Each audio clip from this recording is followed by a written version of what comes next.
வணக்கம் நண்பா, எல்லாரும் எப்படி இருக்கீங்க? நல்லா இருப்பீங்கன்னு நினைக்கிறேன். ஒரு தமிழ் சினிமாவை ஒட்டுமொத்த உலகம் கொண்டாடிட்டு இருக்கு அப்படின்றத நம்ப முடியுதா? அதான் நிஜம். மகாராஜா இந்த படம் ஆரம்பத்தில் ஏதோ நான் பார்க்கும்போது ஏதோ குப்பை தட்டியை வச்சு என்னடா விஜய் சேதுபதி இப்படி நடிச்சிட்டாரு அப்படின்னு தான் யோசிச்சுட்டு இருந்தேன். போக போக கதைக்கிழமை வேற மாதிரி போயிட்டு இருந்துச்சு. உண்மையில எல்லாரும் பார்த்து கொண்டாடப்பட வேண்டிய சிறந்த படம் இந்த மகாராஜா. அதனால தான் இன்னைக்கு இந்தியாவை தாண்டி உலக மத்தியில் இந்த படம் வந்து மிகப்பெரிய ஒரு வரவேற்பை பெற்றிருக்கு.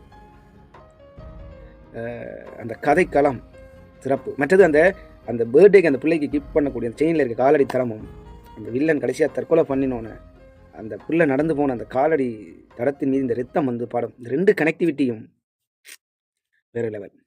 உண்மையில் எல்லாராலும் கொண்டாடப்பட வேண்டிய சிறந்த படம் மகாராஜா. டைரக்டருக்கு வாழ்த்துக்களும் நன்றிகளும். இந்த படத்தை பற்றி நீங்கள் என்ன நினைக்கிறீங்கன்றதை மறக்காமல் கமெண்ட்ஸில் சொல்லுங்கள்.